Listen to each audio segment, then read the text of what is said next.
In a tense hearing, Senator Adam Schiff faced the greatest challenge of his career as a controversial intelligence memo threatened to shatter his reputation. Across from him sat Pirro, a sharp-witted judge and Fox News star serving as the interrogator, ready to expose every hidden secret. As the questioning reached its climax, an unexpected moment unfolded. Schiff lost his composure. Just a few seconds of faltering, but enough to shake the room and stun the nation.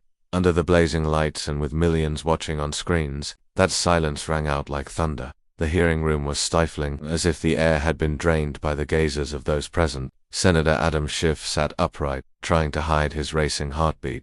Across from him, Pirro, with the demeanor of a gladiator in the arena, slowly twirled a pen between her fingers. Each rotation felt like a countdown. The soft tap of the pen on the wooden table echoed steadily, making Schiff feel as though he was being interrogated before even speaking. Pirro looked up, her voice low but sharp. "Senator Schiff, explain the internal process in your office when the memo was drafted. Who reviewed the edits before it was sent?" Schiff cleared his throat, leaning toward the microphone. The light from the chandelier above glinted off the sweat on his forehead. "Madam Judge, my office operates under standard procedures.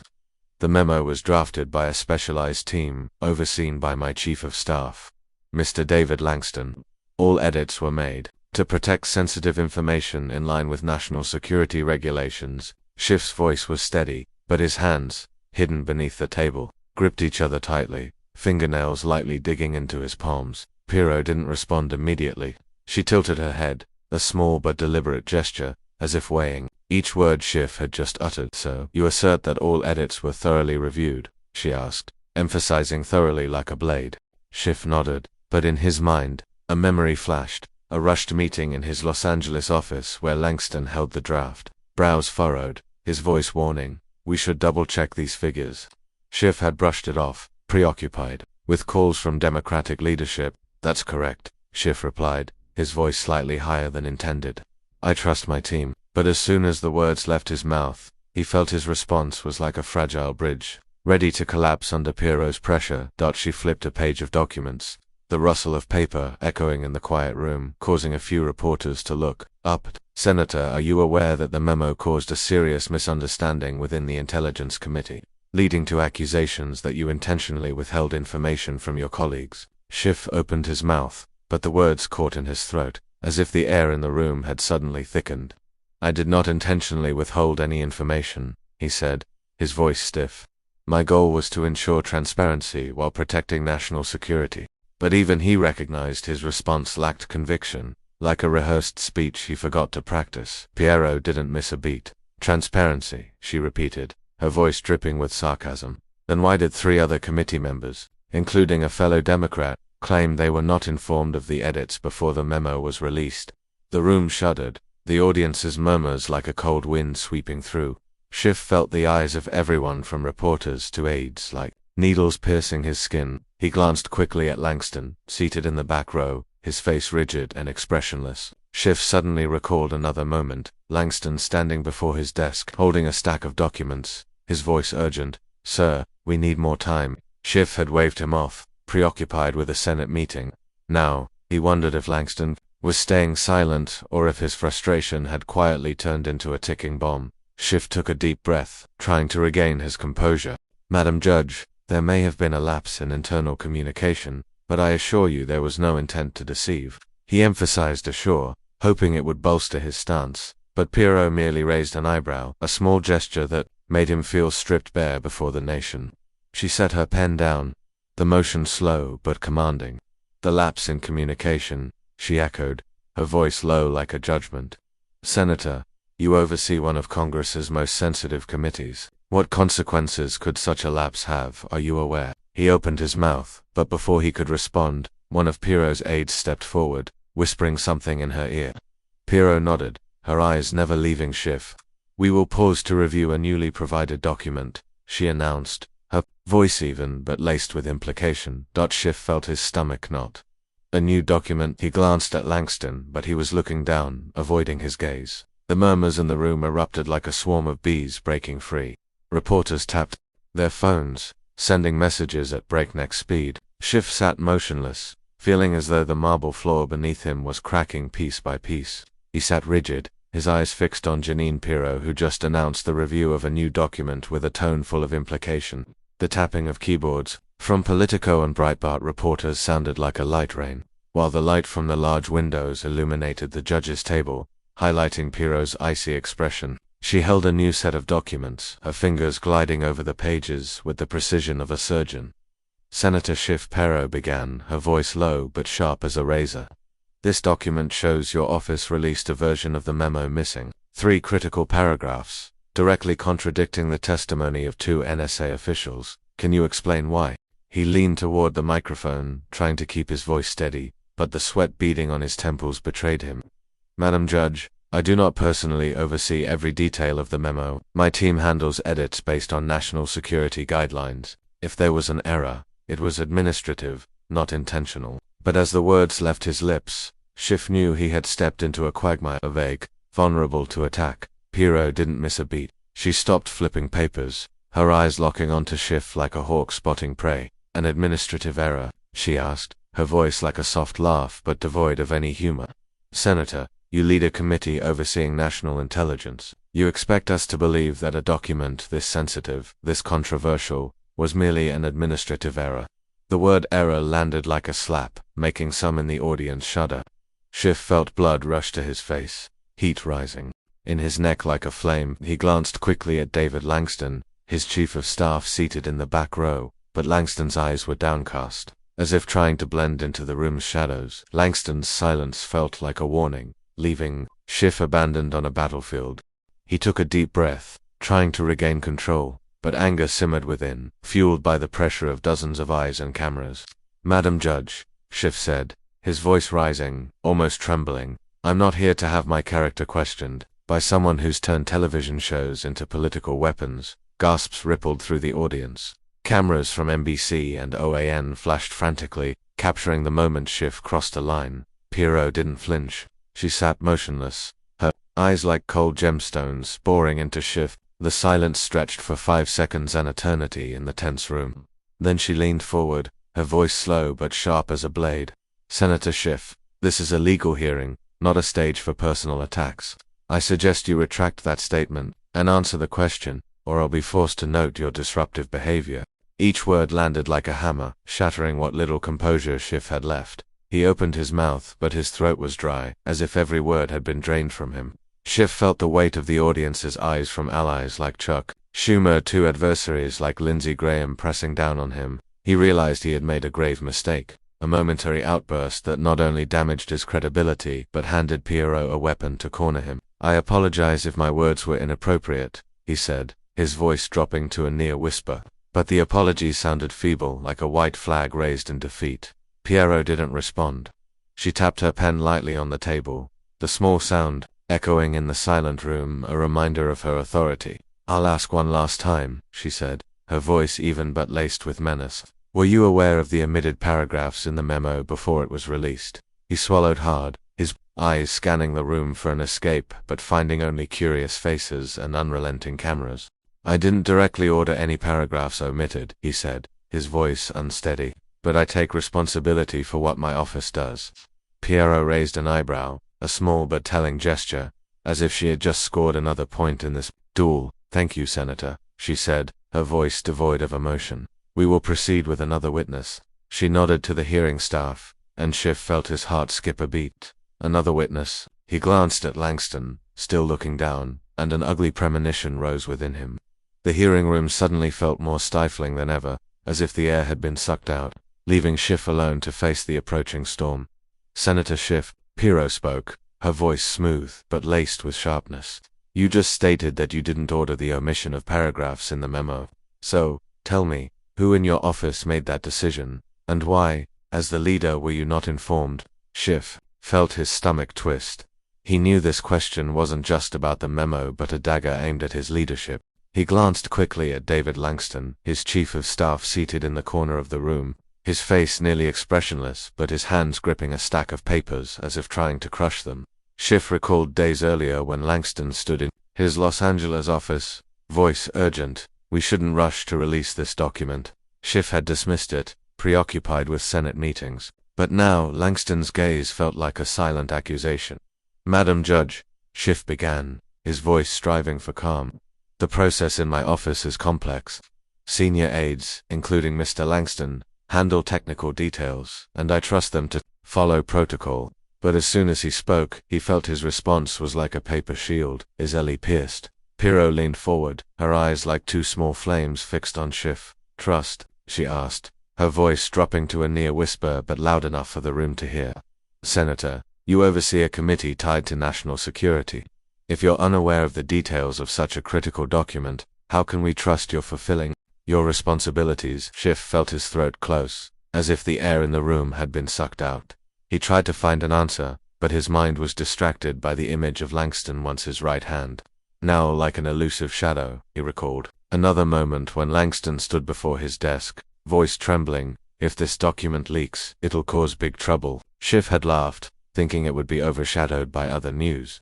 Now, that confidence felt like a blade turning back on him. Madame Judge, I'm not saying I was unaware of the situation, Schiff responded, his voice rising slightly, like someone clinging to a slipping rope. I approved the memo based on my team's reports, but the specific details were handled by aides. He paused, hoping his answer would ease the tension, but Pirro's gaze showed she was unconvinced. She tapped her finger lightly on the table, the small sound echoing like a countdown clock. So you don't know who decided to omit the critical paragraphs? She asked, her voice like a sharpened blade. Or perhaps, Senator, you knew but chose not to intervene. He glanced at his team, hoping for a supportive look, but Langston kept his head down, and other aides whispered among themselves, their eyes anxious. Schiff felt a cold suspicion creep into his heart. Could Langston be hiding something, or worse, had he quietly betrayed him? He recalled a brief call with Langston last week when he hesitated. We need to talk about the memo. Schiff had brushed it off, busy with another meeting. Now, that indifference weighed on him like a stone. Pirro didn't give Schiff a moment to breathe. She flipped a page of documents, the rustle of paper like a warning. Senator, I'll give you a chance to clarify before we hear from another witness, she said, her voice even but laced with menace. But I advise you to think carefully about what you're about to say. She nodded to the hearing staff, and a wave of murmurs rippled through the room. The senator sat motionless, his eyes fixed on Pirro, who just hinted at a new witness with a threatening tone. The murmurs from the audience, from reporters of the New York Times to senators like Rand Paul, spread like a wave. Schiff felt sweat bead at the back of his neck, as if the room was shrinking, pressing tightly against him. Pirro, with her calm, but razor-sharp demeanor, held a new set of documents, the edges slightly curled like a mocking smile. She tapped her gavel lightly, cutting through the whispers. Before calling the next witness, Pirro declared, her voice like a blade slicing through the air. I must inform you that the committee has just received a leaked document containing the omitted paragraphs from the memo released by Senator Schiff's office. These paragraphs reveal serious contradictions with the testimony of NSA officials concerning a citizen surveillance program. Schiff felt his heart stop. A leaked document. He glanced at David Langston, his chief of staff, seated in the back row, his eyes fixed on the floor, as if trying to disappear. Schiff recalled brief emails from Langston warning of potential issues in the memo, but he had brushed them off, believing it would be buried in the news cycle. Now, that confidence felt like a knife stabbing back at him. Pirro continued, her voice steady but powerful. Senator, this document shows the omitted paragraphs, deliberately concealed information about a controversial surveillance program. Can you explain why your office did this, Madam Judge? He said, his voice as if dragging each word from his throat. I have no knowledge of any intentional concealment. If there are contradictions, they stem from a lapse in process, not intent. But his words sounded like a feeble excuse, no match for Pirro's icy stare. In another corner of Washington, D.C., in a small office at the Hill, Emily Harper, a young, ambitious reporter, sat before her laptop screen, its blue light illuminating her tense face. She was the one who had received the leaked document from an anonymous source in Congress, someone claiming to be an insider from Schiff's office. The document, sent via encrypted email, revealed the omitted paragraphs, information about an NSA surveillance program that could violate citizen privacy. Emily spent the night verifying its authenticity, her heart racing with each new email.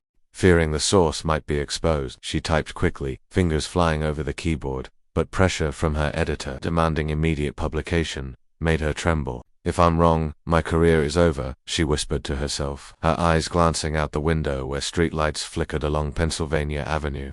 But her source was reliable, and this document, with its hidden paragraphs, was a bombshell. She hit send, and the article went live, its headline blaring, "Leaked document exposes misconduct in Schiff's office." In the hearing room, news of Emily's article spread quickly. A reporter from Axios whispered to a colleague, their phone buzzing with a notification from the Hill. The hashtag Schiff leak exploded on social media, with posts from users calling Schiff a liar and demanding his resignation. Schiff felt the audience's gazes like arrows, each look a silent accusation. He glanced at his team, but his aides, including Langston, avoided his eyes, as if they were standing on a sinking ship.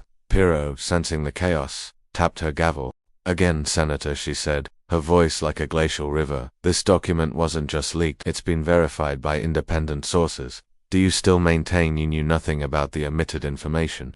He took a deep breath, searching for an escape. "I didn't order any information to be concealed," he said, his voice trembling like someone walking a tightrope between skyscrapers. "If there were errors, I'll investigate and take responsibility." But his words were drowned out by the growing murmurs of the audience. Emily, from her office, tracked the reactions on social media, her heart racing as her article was shared thousands of times. She knew she had just thrown a rock into a hornet's nest, but she also feared the consequences. Would her source be exposed? Would she be dragged into this mess? But she had no time to think. A new message arrived from her source. "They're about to call a witness. Keep watching." In the hearing room, Pirro set the document down, her eyes like a spear aimed straight at Schiff. "Senator, if you can't provide a clear explanation, perhaps the next witness will shed light on the matter," she said, her voice like a final judgment. She nodded to the hearing staff. The heavy silence blanketed the room. Schiff felt his chest tighten, his eyes darting to Langston, who finally looked up, but his gaze was cold, like someone who had decided to abandon ship. The storm Schiff feared had arrived, and he knew there was no way back. The hearing staff announced loudly, "Mr. David Langston, please approach the stand." Schiff felt his heart stop. Langston, his chief of staff, once a trusted ally, stepped forward from the back row. Each of his footsteps echoed on the marble floor like the beat of a drum heralding a storm. Langston stopped at the stand, his right hand trembling as he placed it on the Bible to swear in. His eyes glanced at Schiff, but there was no warmth, a cold void, like an invisible wall. Pirro leaned forward, the chandelier's light glinting off her blonde hair, making her look like an ancient judge. "Mr. Langston," she began, her voice low but sharp, "you were Senator Schiff's chief of staff when the memo was drafted. Did you warn him about the contradictions in the document before it was released?" Langston takes a deep breath, his eyes dropping as if wrestling with himself. Then he looks up, his voice clear but heavy. "Yes, Madame Judge, I warned Senator Schiff about the omitted paragraphs. I said they could be misleading, especially when compared to the NSA's testimony." The hearing room erupts, gasps echo, cameras flash relentlessly, and reporters type on their phones at breakneck speed, sending the news everywhere. Schiff feels the blood drain from his face, his hands gripping the chair as if to keep himself from falling. He wants to stand, to shout, but his feet feel nailed to the floor. Langston continues, his voice slightly trembling but resolute. "I suggested delaying the release to double-check, but Senator Schiff said, and I quote, 'Just get it out. It'll be buried in the noise.'" Pirro raises a hand, signaling for the room to quiet, but her eyes stay fixed on Langston. "Mr. Langston, are you certain of this quote?" she asks, her voice like a sharpened blade. "You understand that your testimony is given under oath, and the consequences of perjury are severe?" Langston nods, his eyes meeting Schiff's for a fleeting, pained moment. "I understand, Madam Judge. I didn't want to testify against him, but I can't hide the truth. That memo caused serious consequences, and I can't stay silent any longer." Schiff feels the world around him collapse. He recalls the years working with Langston, late nights in the Los Angeles office, strategy debates, and the loyalty he thought was unshakable. Now Langston stands there like a betraying soldier, exposing the truth Schiff tried to bury. He wants to object, to call Langston a liar, but the gazes of reporters from CNN to the Daily Caller pierce him like arrows, silencing him. Pirro turns to Schiff, her eyes like icy flames. "Senator, do you wish to respond to Mr. Langston's testimony?" she asks, her voice calm but commanding. "Or would you prefer to remain silent and let the committee draw its own conclusions?" He takes a deep breath, searching for a glimmer in the darkness. "Madame Judge," he says, his voice like someone who's just run through a desert. "I don't recall that conversation exactly, but if Mr. Langston says so, I'll review the internal records." Pirro nods, but the faint smile on her lips shows she's unconvinced. "Thank you, Senna," she says, her voice like a judgment. "Mr. Langston, you may step down." Langston steps away, his shoulders slumped as if shedding a heavy burden. Schiff watches, feeling as though a part of him has been torn away. The hearing room erupts again, with reporters sending sensational headlines like Schiff's aide turns on him spreading across social media. Schiff sits motionless, his eyes empty like someone who's lost everything. He feels the camera lights like flames burning away the last of his credibility. Pirro taps her gavel, her voice ringing like a bell. "We will take a recess before continuing. Senator Schiff, I advise you to prepare for the next questions." She stands, and the room rises with her, but Schiff remains seated like a statue left behind in a storm. The hearing room falls into a heavy silence after David Langston's testimony, as if the air has been sucked out, leaving only the echo of collapse. Senator Adam Schiff sits motionless in his chair, his eyes vacant like someone caught in a whirlwind and thrown to the ground. Janine Pirro, from the judge's table, stands, her demeanor like a victorious general. The light from the large windows glinting off her blonde hair enhances her authority. She taps her gavel, her voice sharp. "Senator Schiff, the committee expects you to provide all records related to the memo within 72 hours. Failure to do so may lead to serious consequences." Her words land like a verdict, making the audience reporters from MSNBC and the Daily Wire, along with senators like Cory Booker, shudder. Schiff takes a deep breath, feeling as if his chest is being crushed. He knows he must say something to salvage the situation, even if just a shred of credibility remains. He stands, his legs trembling slightly, and leans toward the microphone. "Madam Judge," he begins, his voice like someone emerging from rubble. "I apologize for letting emotions get the better of me in this hearing. I acknowledge that my office mishandled the memo. I will take responsibility and ensure all documents are fully provided." Pirro looks at him, her gaze unwavering like a stone wall. "Thank you for your cooperation, Senator," she says, her voice cold but loaded with meaning. "The committee will review the testimony and documents. This hearing is adjourned." She taps her gavel one final time, and the room erupts in noise, reporters typing on phones, spectators whispering, and cameras panning quickly to capture Schiff leaving the stand, his shoulders slumped as if carrying the weight of the world. Outside the Capitol, summer sunlight bathes the white stone columns, but Schiff feels like he's walking into a storm. A crowd of reporters from CNN to Fox News surrounds him, microphones and cameras aimed like spears. "Senator, will you resign?" One shouts, "Is Langston's testimony true?" Another yells. Schiff pushes through, camera flashes blinding him, muttering only, "I'll review everything and respond later." But his voice is lost in the clamor. In the Hill's small office, a few blocks away, Emily Harper sits before her screen, her hands shaking as she reads responses to her article. The headline "Leaked document exposes Schiff's misconduct" has garnered millions of views, with posts calling him a deceiver and demanding a criminal investigation. Emily knows she's ignited an explosion, but she's also afraid her source, a staffer in Schiff's office, could be exposed. She quickly types an update, describing Schiff's collapse in the hearing, but adds a question: is Pirro exploiting the issue for political gain? In an office at the Hart Senate building, Schiff gathers his team. The atmosphere is heavy like a funeral. Aides, from young staffers like Sarah to seasoned advisors, sit around the table, avoiding each other's eyes.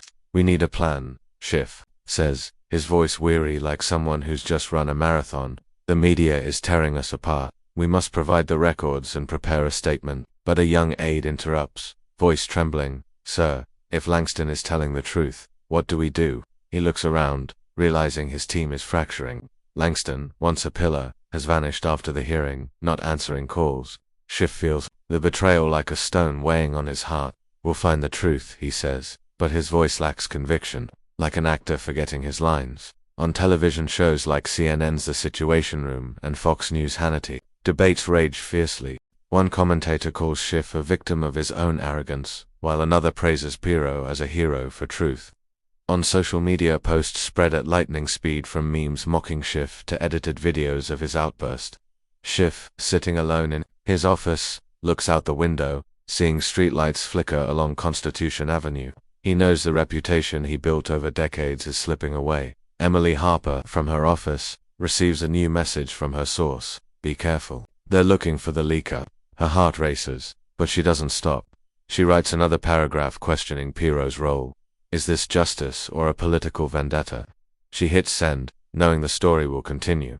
Night falls over Washington, D.C. The lights from the Capitol cast long shadows across the stone-paved streets. Senator Adam Schiff stands alone in his office at the Hart Senate building, his weary eyes fixed on the window where the flickering lights of Constitution Avenue pulse like a faint heartbeat. The room is silent, save for the ticking of a wall clock, a reminder of time slipping away, carrying with it the reputation he built over decades. On his desk, his phone buzzes with notifications, but Schiff doesn't dare look.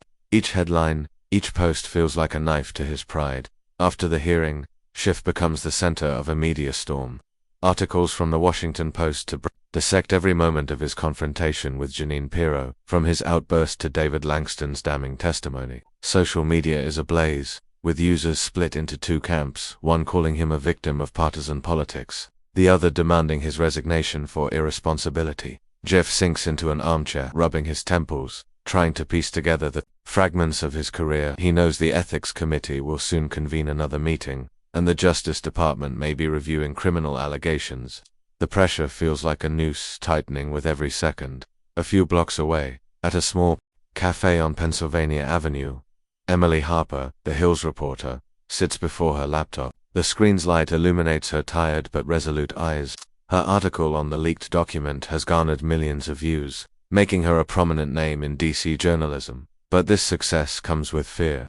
Her source, a staffer in Schiff's office, remains anonymous, and their last message, "They're hunting me," keeps her awake at night. Emily types a new analysis, questioning whether Pirro's hearing is genuinely seeking justice or a carefully orchestrated political retaliation. She hits publish, knowing each word she writes is like walking a tightrope. Meanwhile, Jeanine Pirro leaves the Capitol with a confident stride, her footsteps echoing on the marble corridor. Publicans, from senators like Josh Hawley to Fox News commentators, praise her as a hero for exposing Schiff. Bird groups like the ACLU and some independent journalists criticize her, calling the hearing a political spectacle. Pirro is unfazed.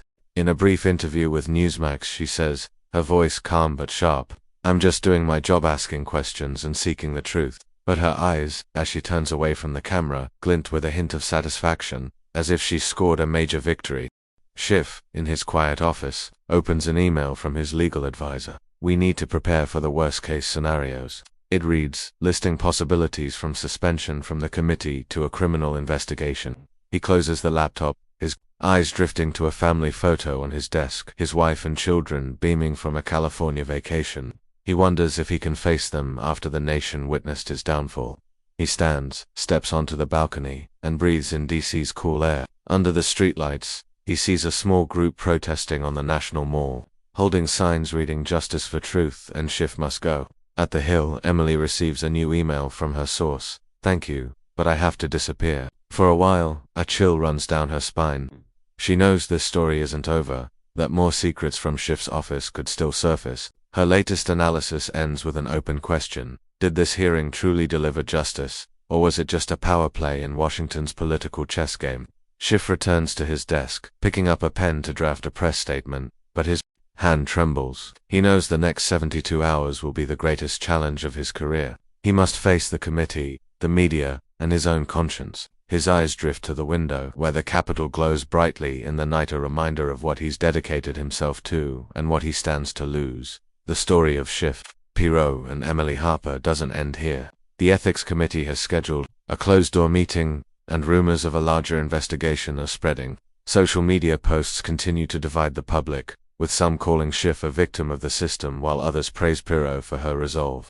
Emily, in her small room, closes her laptop, her gaze lost in the darkness. She knows that truth, once exposed, always comes with a price. Under DC's dim streetlights, the Capitol stands tall, a silent witness to power struggles. Schiff, alone, looks toward the horizon, wondering if he can find light in the darkness.